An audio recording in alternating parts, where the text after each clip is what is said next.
A graça e a paz do nosso Senhor e Salvador Jesus Cristo a todos os irmãos. E dando sequência ao nosso devocional, onde estamos meditando no livro de Atos dos Apóstolos, aprendendo com os irmãos, chegamos agora no capítulo 18, onde nós vamos meditar dos versículos 1 ao versículo 4. É importante que os irmãos estejam com a sua Bíblia na mão, para que não só fiquem nas minhas palavras, mas os irmãos também possam meditar posteriormente. Amém? Assim está escrito a palavra do Senhor. Logo depois desses acontecimentos, Paulo deixou Atenas e rumou para Corinto.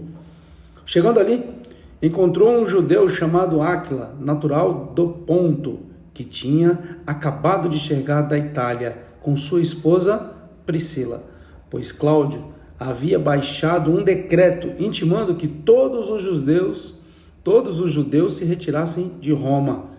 Paulo, então, foi visitá-los e, percebendo que tinham a mesma profissão, Paulo passou a morar e trabalhar com eles, pois eram fabricantes de tendas. Assim, todos os sábados, ele argumentava na sinagoga e convencia tanto a judeus quanto a gregos. Com base nessa palavra, nós vamos meditar com o tema que é importante viver o propósito com quem também tem propósito. Paulo, em Atenas, causa um alvoroço com a pregação do Evangelho da Salvação. Como vimos no capítulo 17, esse importante capítulo que nós meditamos. Esta ministração, pregação e todo o conteúdo que Paulo expôs pela fé e pela sabedoria que lhe foi dada, culminou com o abandono à idolatria de muitos e a conversão de muitos, mas muitos mesmo, homens e mulheres, que das mais variadas classes sociais, desde sábios e intelectuais, como também aqueles que eram apenas seguidores e também seguiam seus deuses estranhos. Esse povo foi revolucionado, não por homem, mas através de homem, com o poder do Evangelho para a transformação. E ali, com isso, é plantada uma igreja, esta igreja revolucionária, que era talvez a região mais pagã da época, se não uma das mais pagãs da época, onde tinha vários lugares, vários locais, vários pontos na cidade em que as pessoas criavam seus próprios deuses para as suas próprias adorações. Um pecado, mas que a gente só não está para julgar, mas está com a palavra para pregar e provocar o que esse homem, Paulo, provocou nesta cidade, nesta época. Hoje também temos o mesmo poder nas mãos, na mente e no coração, que é o Evangelho, que é o poder de Deus para a salvação de todo aquele que crê. E agora, no capítulo 18, Lucas relata a chegada de Paulo a uma cidade chamada Corinto, mais uma cidade de extrema importância e alvo de Cristo para um avivamento, tanto para judeus quanto para gregos, e também os gentios que nesta cidade viviam. Paulo encontra apoio, porque ele chega nessa cidade como uns na frente e outro atrás. Mas ele não está só, ele está acompanhado, regido e avivado pelo poder do Espírito Santo.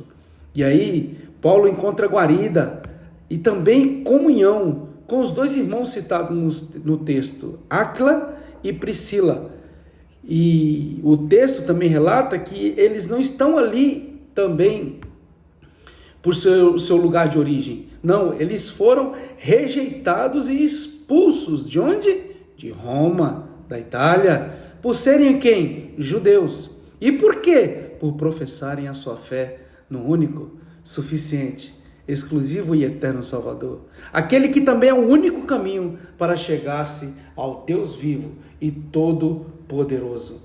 Essa união é uma ligação de pessoas com o mesmo propósito, de não serem apóstatas da fé e juntos assim se unirem e unirem as suas forças para auxiliar aqueles que ainda estavam sendo os mais fracos, aqueles que ainda estavam com muitas necessidades, muito pobres e até miseráveis, que conviviam e foram rejeitados por professar a sua fé no Cristo ressurreto.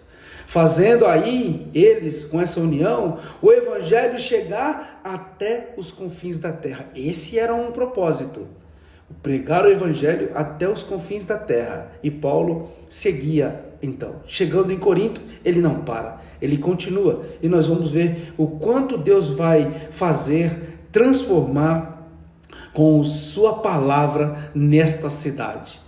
Qual o seu propósito de vida? Está ligado esse propósito também a pessoas que estão com o mesmo propósito que o teu? É importante a gente meditar nisso. Faça essa análise para seguir os planos de Deus e cumprir os propósitos dele em nossas vidas. E quais são esses propósitos? Fale você com Deus. Entregue o seu caminho para Ele. Confesse a Jesus como único, suficiente, exclusivo e eterno Salvador da sua vida. E deixe com que o Espírito Santo passe a regir agora a tua vida. Esse é o propósito e o principal propósito do Senhor. Seguir não mais conforme a nossa vontade, mas seguindo a vontade de Deus.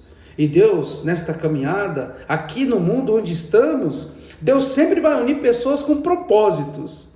Mas às vezes, e muitas vezes, nós temos que vigiar, porque às vezes por nossas escolhas egocêntricas e em busca mais das coisas e do poder, decidimos seguir ideias ou andar com pessoas que não têm o mesmo propósito e geram na nossa vida, na nossa caminhada, na nossa caminhada missionária, como é a nossa vida, barreiras e bloqueios para nós avançarmos no propósito de Deus em nossa vida. Qual que é o propósito de Deus principal? Vamos falar já já. Essas são geradas pedras de tropeço que querem nos tirar do alvo, do foco e do objetivo. Aí, Deus, que sonda o nosso coração e sabe das nossas fraquezas, das nossas limitações e principalmente do que a gente precisa, Ele nos dá porque a gente não encontra em lugar nenhum. E aí, Ele que é rico em misericórdia, entra em ação novamente, porque Ele é fiel para continuar e para concluir o seu plano. E Ele tira os impedimentos, mesmo que esses impedimentos, irmãos, sejam pessoas movidas somente por emoção, por coisas e por poder.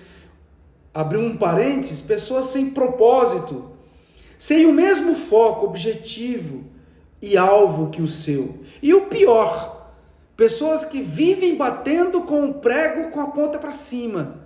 E mais ainda, sem ao menos reconhecer seus erros. E pelo seu orgulho se nega a mudar para viver o propósito do dono da vida.